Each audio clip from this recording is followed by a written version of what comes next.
Good afternoon, everyone, and welcome to this UCL Lunch Hour Lecture on Social Justice and Health Equity. My name is Teresa Niccoli, and I'm a Senior Research Fellow in the Department of Genetics, Evolution and Environment at UCL, and I will be chairing today's lecture. Before we start, I would like to let you know that there will be some time for questions at the end of the lecture. These can be submitted at any point during the talk by going to the Slido website and entering the event code #earlylife, or one word. Please type your question and I will put these to the speaker at the end of the talk. With all that said, I am now very pleased to introduce our speaker today, Dr. Nazif Alic. Dr. Nazif Alic is an associate professor at the Institute of a Healthy Aging at UCL. He joined UCL in 2007, first as a postdoctoral researcher in Professor Partridge's laboratory, and then starting his own research lab. His work aims to understand how the aging process can be modified, specifically through changes in gene expression. He does this by using the humble fruit fly Drosophila melanogaster, and today he will be telling us all about his latest research in the area.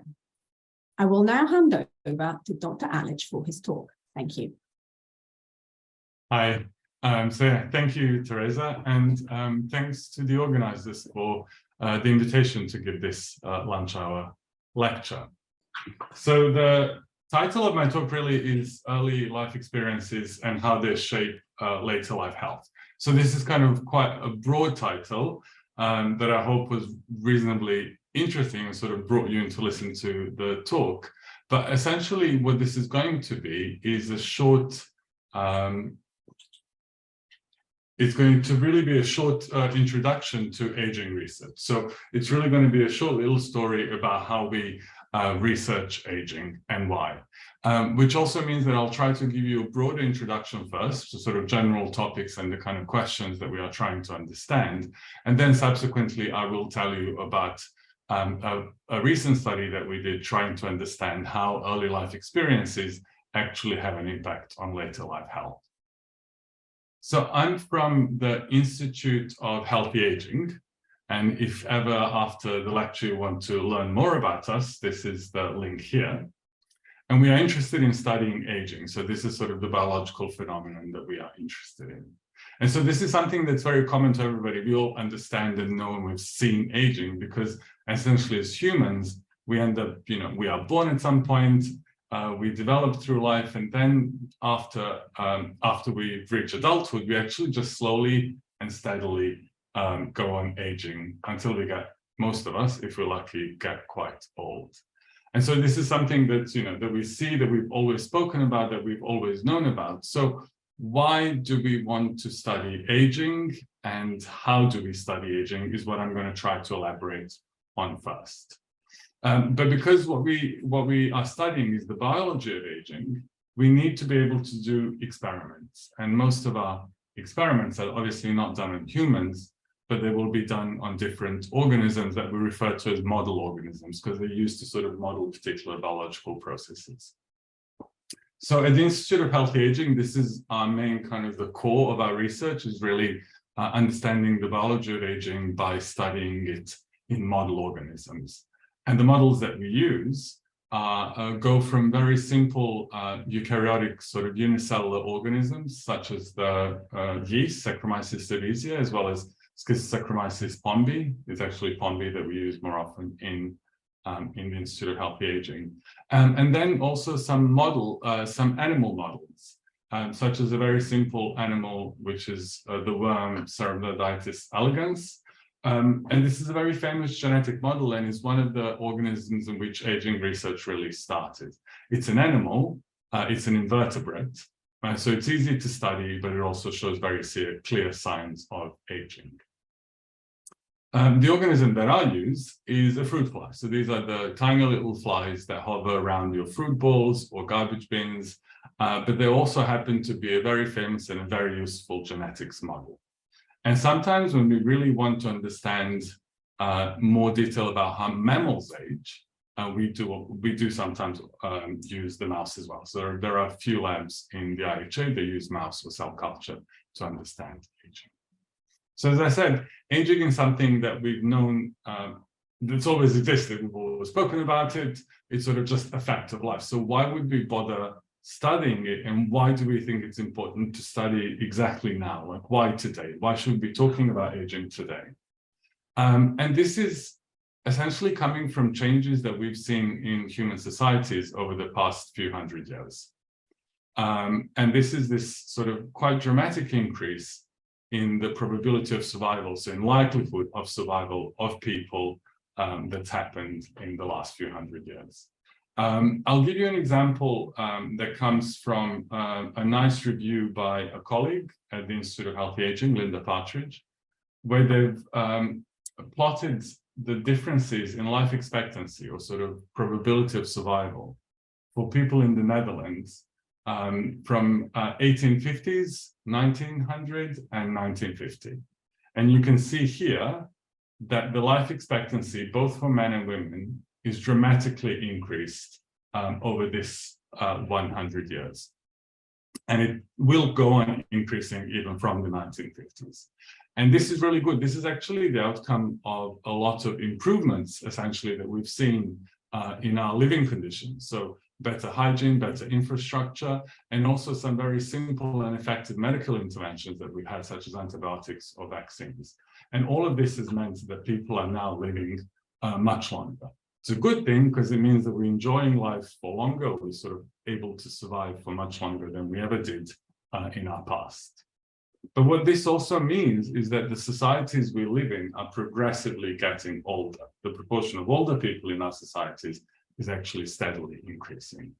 And this has, even though this is a good thing, it does have some bad effects. And these can be quite, well, maybe not bad, but it does bring some risks with it. And this can be quite nicely seen when we think about the COVID pandemic.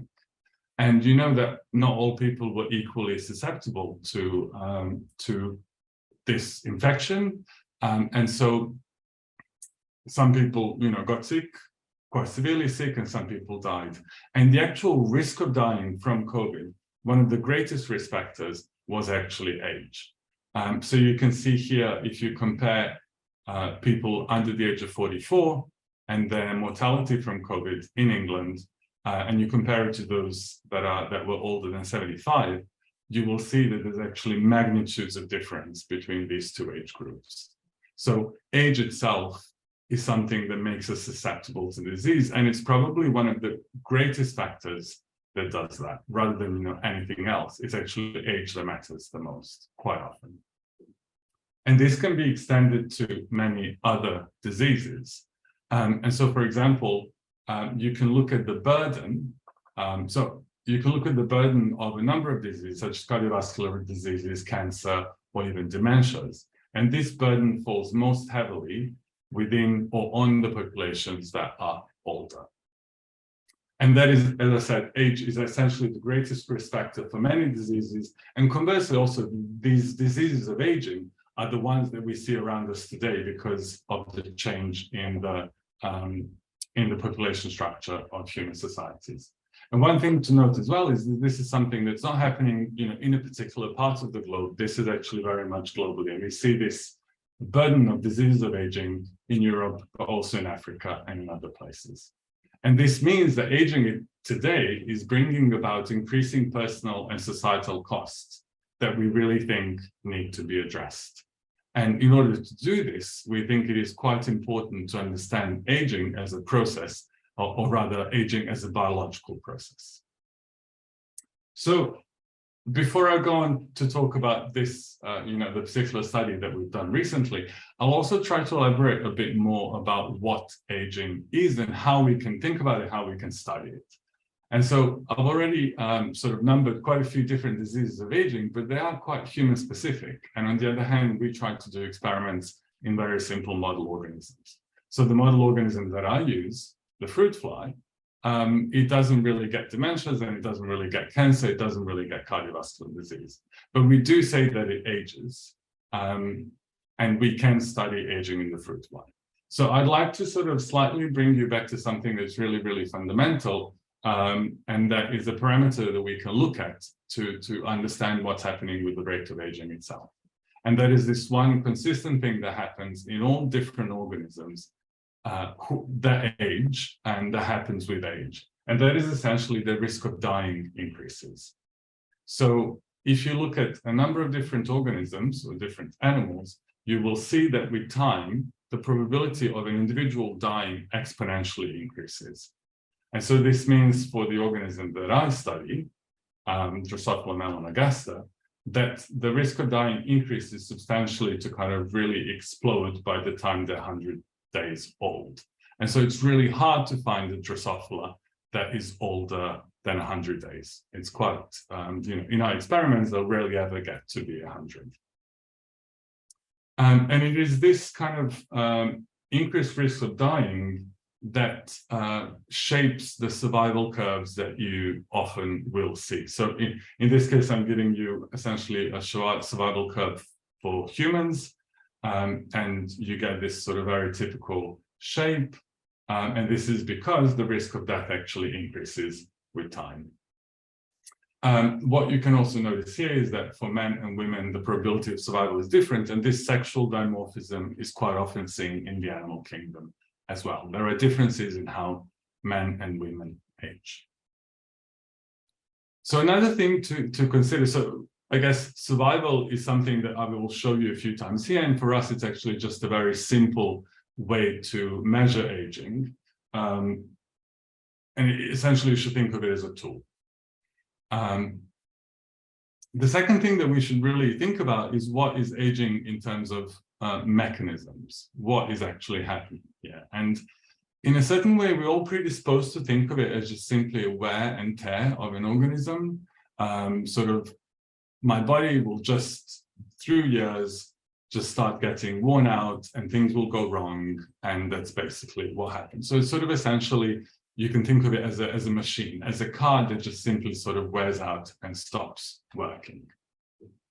But that can't really be true, or at least not in a universal kind of way, because not all animals age. This might come as a surprise, but there are some quite simple animals that simply do not show any signs of aging. And one of these is Hydra, that you can see here. It's a very simple animal, and it shows no signs of aging. And what I mean by that is that Hydra does not show an age-related increase in the probability of dying. So it doesn't show this age-related increase in mortality. So what you can see here basically is the Hydra, they can die, but their likelihood of dying doesn't change with age. So if I just squish the Hydra, it will die. But if I just let it under perfect conditions, it will actually stay alive theoretically forever, though nobody's been around forever to actually look at one. But essentially, they're considered to be immortal. And this, in a way, brings us to this idea that there is, even though aging looks like, we can think of it as something quite mechanical, there is a biology to it. There is an underlying biology as to how and why animals age. As a disclaimer, I should also say that this by no means implies that aging itself is programmed. This is sort of a slightly different idea, but what is important is to realize that there is a biology of aging. So there's a biology in the sense that there are differences between species, but there's also a biology in the sense that there are differences within species. And what I mean by that is that essentially aging itself is plastic. So we can modulate the rate at which an animal ages. And so this kind of thinking and this work really started in the 80s and 90s. And this here is a very famous example of that work, where Cynthia Kenyon actually identified a mutant, in this case called F2, that lived twice as long as the wild-type animal. So this is the survival of a wild-type animal. This is a perfectly healthy, perfectly normal wild-type worm. And if you mutate a single gene, that worm is now able to survive twice as long. So indicating that even within a species, aging itself is plastic. And what was actually obvious quite quickly, even from this study, is that this plasticity is attained by modulating gene expression. And so just so we're all on the same page, I'll give you a very brief kind of explanation of what I think when I say gene expression. And essentially, you all know that sort of genetic information is a string of letters in the DNA. And this string of letters somehow has to give rise to the animal, to the living organism. And so the string of letters we refer to as genotype, and the actual living organism and all the traits and characteristics we refer to as the phenotype. And in this case, the phenotype is being the cutest dog ever. So this is my dog, Bruno. And the process that goes from this information to an actual animal is what we can refer to as gene expression. And this is sort of a process whereby you take the information that's contained in the genes and you decide which one to and how much of it you should express at a particular time to give a particular characteristic. And so what the work by many people has shown is that actually making subtle decisions about what genes are used when can actually alter the rate of aging. So that if we look at it today, in the model organism that I use, which is this one here, so this is a view of a fruit fly with all its internal organs drawn, you can actually modulate a number of genes that are called transcription factors. They will organize how genes are expressed and then lead to a longer and healthier life. So this is just to give you an example of how many different ones we can actually play with to attain better health in older flies. And so these are transcription factors. They're actually proteins that will come to DNA, and they will tell the cell in which parts of the genome it needs to start transcribing. And this sort of transcription is the first step in the expression of genetic information. So my lab is essentially interested in trying to understand this kind of very curious phenomenon that we actually have all the genes that we need to make us live longer, but we just need to use them slightly differently. So after this sort of quite an extensive introduction, I'll start talking about the very specific thing that we've been interested in this particular study. I'll start there by sort of considering about what actually shapes human aging. So I spoke about genetics in worms, but actually in humans, most of the variation between how I age and how you age is due to the environment. So most of the variation in human aging, human lifespan, disease, and everything is due to our environments. And what's quite interesting here is that there is an indication that past environments matter. So what happened to this baby or this girl actually will have an effect many, many years later on this older woman. And we know this for humans based on a number of epidemiological studies. So the first one was done in England by a person called Barker, where they actually had the ability to look at medical records of a lot of men born in a region in England, and to have a look at how their weight as children relates to their risk of ischemic heart disease. And so what they found is that babies that were smaller had higher relative risk of ischemic heart disease. And they sort of thought that maybe there are environmental factors that impair growth in early life, and then subsequently have an effect on later health. And so a number of other sort of both epidemiological and experimental studies have shown that this is the case, specifically when looking at nutrition. So another example of this is the Dutch famine, where during the Second World War, there was a very precisely timed famine. And we can then, or people have, looked at age-related health, so lots of different diseases in the adults who were actually babies in their mother's womb during this famine. So their mothers were malnourished, and you can see that these adults actually do have certain issues later on. And for example, metabolic health seems to be compromised in these individuals. And so again, sort of indicating something that happens very early in life seems to have an effect substantially later. And there's been a lot of studies by many people, both in the UK and elsewhere, that have experimentally looked at this in mammals and shown that both under and overnutrition can actually have long-term detrimental effects. So this is where our work comes in, because the mechanisms of how something that happens so early can have an effect so much later are really unclear. And fruit fly as a genetic model, we thought could be quite useful in trying to understand how these early events could have an effect later.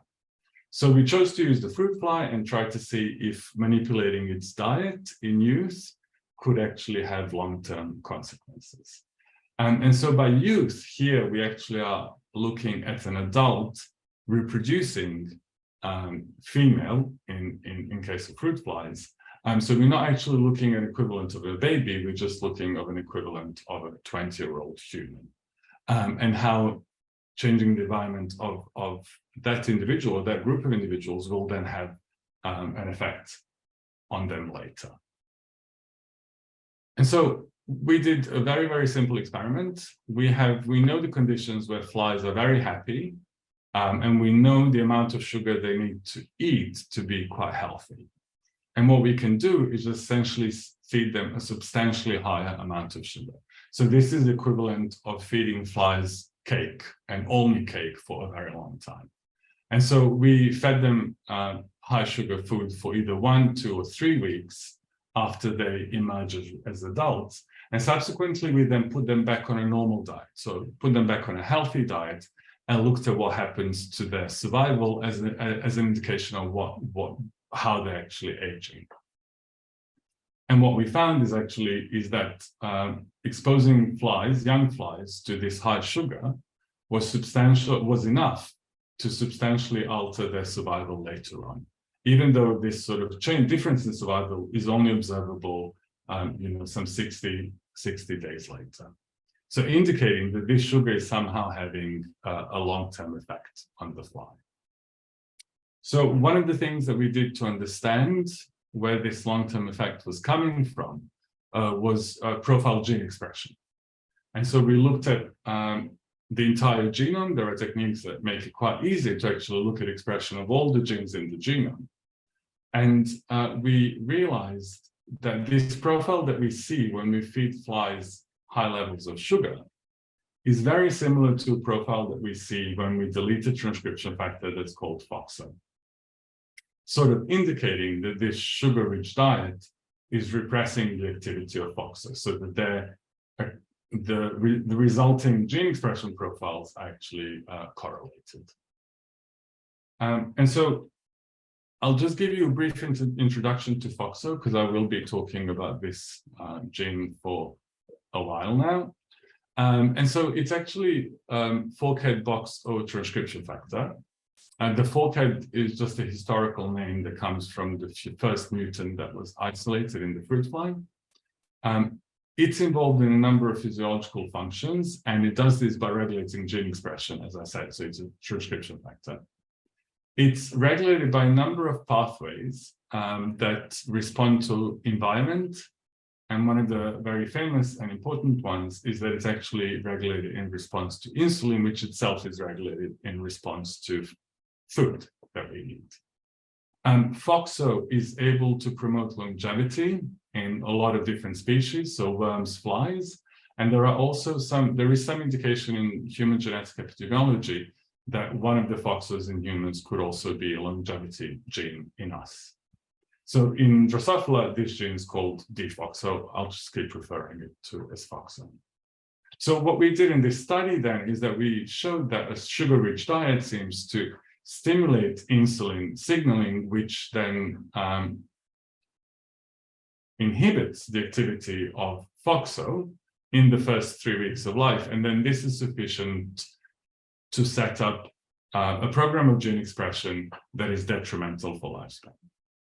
So this is all nice and great. And this was kind of the end of this study, but we actually thought that we should look at this further to understand how FOXO is doing this. And also to understand a bit more if this is really something to do with aging, because it's quite easy to make an animal or anybody die prematurely. It might not tell you anything about how they're aging. Quite often when we're trying to understand the mechanisms of aging, we want to have conditions under which the animal is longer lived than the corresponding wild type, because that means that we have removed something that was limiting longevity. So we know that FOXO itself can promote longevity, and in fruit flies you can actually induce it specifically in just a few tissues. So this is the adult fat body, which is equivalent to adipose and liver, and the gut. And this expression of FOXO in these few tissues is actually substantial enough, is sufficient to extend lifespan. And so here you've got a photo of a female fly. They got to be 100 days old because she had FOXO induced in her fat body and gut. So we wanted to then start working on a slightly different paradigm where we induced FOXO in early life in these particular tissues, and then had a look at what happens later. And so we can do this in flies because we've got very nice genetic tools for flies where we can actually just switch an overexpression of a gene, so sort of induction of FOXO using a particular drug for 3 weeks, again till day 23, and then put them on food that doesn't contain the drug anymore. FOXO is no longer induced, and we see what happens as a legacy of this previous induction of FOXO. So the first thing that I'll show you is a very simple parameter of fly health. And this is this ability to climb a vertical surface. So essentially what happens with flies, if you try to bend them to the bottom of a container, they've got this reflex to run up to the top so that they can fly out. And so this video was kindly provided by Teresa, whom you met just before. And essentially what you can see is when you do this, flies will start climbing. But also you'll see that they don't all climb at the same rate. And so flies actually, as they get older, similar to humans, start moving slower. And so it's one of the ways that you can look at their health is just looking at how fast they climb this vertical surface. And so we did that in the context of this experiment. And you can see for the control flies that were never exposed to these higher levels of FOXO, you see a decline in their climbing ability as they get older. However, the flies that were exposed to these high levels of FOXO before this experiment started, so before day 23, they do seem to show a slight delay in this reduction in their climbing ability. They're sort of maintaining the ability to climb for a little bit longer. And indeed, even if we look at their lifespans, we can also see the flies that had this FOXO induced in early life seem to live longer later. And this is, again, quite a long time later. So to be a bit more precise about that, we actually looked at their relative risk of death, which is what is referred to here as hazard ratio. And this is essentially risk of dying in a particular time period. And we can see the flies that had FOXO induced previously, even after 60 days of age, they still have reduced mortality compared to the controls, who were their sisters essentially, just didn't have FOXO induced. So indicating that this legacy of early life is lasting more than half a lifetime in the fruit fly. So we thought that was super exciting. But another thing that makes this very interesting for us is just it sort of breaks slightly the concepts about how we think that transcriptional regulation occurs. And in the field of transcriptional regulation, we often think, or sort of gene regulation, we often think of two main paradigms of gene regulation. One of them is a programmatic paradigm where a particular program is executed to make a fundamental change between the cell that you start with and the cell that you end up with. And so this is what happens during development. This is how you can have, a single fertilized egg, that just one cell and one type of cell, and it will eventually give rise to all the different cells in your body. And these changes are permanent because they're essentially gene expression is just programmed in a particular direction. But once you have an adult animal like me, you actually start having these homeostatic programs, which is particular, in this case, transcription factors will come and change gene expression slightly to keep me alive. So this is, for example, based on my eating patterns. If I've not eaten for the entire day, then a transcription factor like FOXO will get switched on in certain organs to make sure that there is enough sugar in my bloodstream so that I wouldn't pass out. Once I eat, the activity of that transcription factor is going to go back down and everything will come back to normal. So it's this sort of concept of just making slight changes, non-permanent changes, but these changes are essentially required to keep you alive. And so what we had here was something quite weird. We had a transcription factor that's thought to be homeostatic, so making small adjustments, but actually seemed to be having a more permanent long-term effects. And this is curious, but it's not completely unheard of. There are other phenomena in biology where there are other instances where something similar has been observed. So for example, the way the yeast cells get better using the same sugar if they encounter it repeatedly, and also the way that mammalian cells seem to respond to, for example, viruses where they get better. The interferon, for example, response. There's a particular type of transcriptional memory that's maintained. And so what's important here is to say that most often these kinds of phenomena seem to be mediated by something that's called chromatin. So I'll give you a brief description of what chromatin is. And essentially, if you think of the genetic information as being, it is a bit of DNA, this DNA needs to fit into a cell. And for that, it needs to fit into a nucleus in eukaryotes and needs to be packaged. And it's packaged by binding to a lot of different proteins that will allow it then to sort of condense more and more. But what this also means is that by changing how condensed DNA is, you can actually change how accessible a particular part of the genome is. So essentially, you can bookmark certain bits of information and not bookmark others, or sort of leave certain pages open and close others. And so quite often it's these changes to chromatin that seem to be mediating these long-term effects in other examples of this kind of memory effect. So we wanted to see if there is any impact on chromatin in the context of FOXO induction that I showed you just now. And so there are tools that you can use to look at how open chromatin is across the entire genome.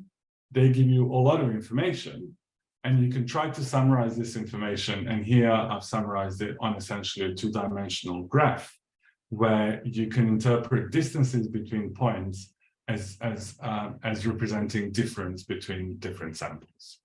And so we're here looking at openness of chromatin in the fat body of flies that had FOXO switched on and then off, or the controls that never had FOXO switched on. And so what you can see is actually even after the switching off, there's still a permanent difference between these two conditions. And this difference can be observed in one organ, the fat body, but it actually cannot be observed in the other organ, which is the gut, indicating that the memory is actually being carried just in one of the organs. So to make sure that this chromatin was really something that mattered, we could also manipulate different enzymes that are required to introduce these marks into chromatin, so sort of to reshuffle the openness of chromatin. And we found that these enzymes were actually required to give these long-term effects of FOXO, indicating that really it is this opening and closing of chromatin that is mediating the long-term effects of FOXO.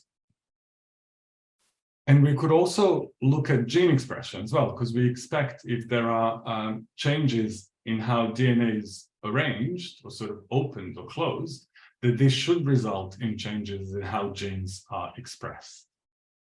And indeed, this is what we observe. So there's, again, another technique that allows us to look at expression of all genes in the genome, like I showed you an example of that before. And here we're looking after the FOXO switch, so a week after FOXO is no longer induced in the fat body and in the gut, we're looking at all the genes in the genome, and the red dots represent the genes that are significantly changed in the expression due to the sort of legacy of FOXO switch. And you can see there are many of them in the fat body, similar to what we saw with chromatin, but actually really not that many of them in the gut. So again, indicating that both at the level of chromatin and at the level of gene expression, it is the fat body that's carrying this memory effect of FOXO. So the idea here then is that it is these gene expression changes that are caused by chromatin changes, and they are causing this longer lifespan later. So in order to test this, we actually focused on one particular gene that's somewhere in this sort of cloud of dots, and that is induced after the dfoxo-switch. And this gene is called XBP1. It's another transcription factor. And the reason why we focused on it is because it's known to ensure protein quality control in the cell. So as you know, the cell has loads of proteins. They need to function inside it, but these proteins actually can incur damage, become misfolded. Lots of different issues can happen. And this transcription factor promotes their health. It sort of promotes general health of proteins inside the cell. And this is quite important for aging. So what we could do is, again, directly manipulate the expression levels or the activity of this transcription factor. And to mimic what happens with FOXO, what we did is induced it after day 23. So just sort of increased the expression or the activity of this protein after 23 days of age. And indeed, this was sufficient, again, to change the survival or the likelihood of dying of older flies. So it extended their lifespan, confirming that even, a component of this new transcriptional program, the FOXO, that is left as a legacy of FOXO, is actually sufficient to alter the gene. So this sort of example study that I try to give you now as a taste of what it means to study aging, and what we showed here is that this very well-established longevity promoting transcription factor has the capacity to alter chromatin and result in, even when it's activated for a relatively short time in someone's life, in early life, it has the capacity to change chromatin and install a new gene expression program, where in the example of the fruit fly, this increased expression of one of the genes called XBP1 is actually sufficient to change health and longevity later on. I think this is quite interesting because FOXOs are known both to be homeostatic. So as I said, they respond in an adult to the environment, but they're also known more broadly to they do impact chromatin. So they have this capacity to change long-term gene expression. And this combination of responding to the environment and having the ability to change chromatin indicates, I think, that it's quite likely that FOXOs might have might cause similar memory effects in humans as well. So I think that makes it a very interesting idea to pursue. But for anybody listening, I guess the two main points that I would like to make is that it's never too early to invest in your health. And then the second point to make is that understanding aging, like in the studies that I showed you and in many other studies, can really help us ensure human health in older ages. And very importantly as well, it can provide us new points of intervention into age-related diseases for which to date we often don't have any treatment, such as dementias, for example. And so lastly, I have to admit that I didn't actually physically do much of this work. And so here are the people in my lab that I have to thank. First of all, a postdoc, Guillermo, who recently went back to Spain on a fellowship. A PhD student, Meng Jiao, who is finishing his PhD soon. And technician, Tatiana, who's still working in the lab, as well as many other collaborators, because nothing in science is done by one person. And also the funders, so BBSRC, who are very kind to give us money to do this work. So thank you for listening, and I hope that was reasonably clear and entertaining. Thank you very much, Nazif. That was a very, very interesting talk. So we have some questions already in Slido, so I will start going through them. The first one is, why use fruit flies to study aging? Essentially, there are two reasons. One is that they age and they have quite a short lifespan, so about 100 days, which means that we can do lots of experiments quite quickly. And the second well, actually 3 reasons. The second reason is the really good genetic models. So there is this wealth of genetic tools that have been that we have in the fly, because it's an organism that we've been working on for 100 years. So not we by me, but the community. And I think lastly is that we do understand now that many of the mechanisms that drive aging are very conserved between different species. So it's quite likely that the knowledge we gain in fruit flies will be relevant for humans as well. Thank you very much. The second question is, why do animals age at all? So this is a very interesting question, and it's to do with evolution, and I'll try to explain it really simply. In the sense that even in an environment, even for an animal that doesn't age, they will still die from extrinsic factors, which sort of means that natural selection has very limited ability to select against late-acting mutations or against different alleles that act quite late in life. And this is fundamentally why certain animals will age and others might not. It's the force of natural selection that means that we cannot sometimes select for, that nature can't select for an organism that doesn't age. So it's sort of, our aging is accidental in a way. Thank you very much. Another question is, how is this relevant for humans? I think it is quite important to understand sort of that doing research in aging is hopefully going to be relevant to humans, because understanding aging can actually help us understand how to improve human health and how to intervene in particular diseases of aging. I think how is this particular study relevant to humans? I think it is quite important to start thinking about how our life is shaped by different experiences that we encounter. And the better we understand, what might be causing a detriment from early childhood or benefit, the better we'll understand then how to treat people as they get older. Thank you very much. I don't think there's any further questions appearing in Slido. I'm assuming that's correct. 2 more seconds. No. Okay. No more questions then. So all that's left for me to say is to thank Dr. Nazif Alic for a very interesting talk. Thank you very much. Thank you for everybody who joined us today for this talk. And I would like to remind everyone that there'll be another lunchtime lecture on the 8th of June from Professor Alex Bryson, and he'll be speaking at why are trade unions still relevant today. So all that said and done, thank you very much, and hopefully see many of you at the next talk. Thank you. Bye.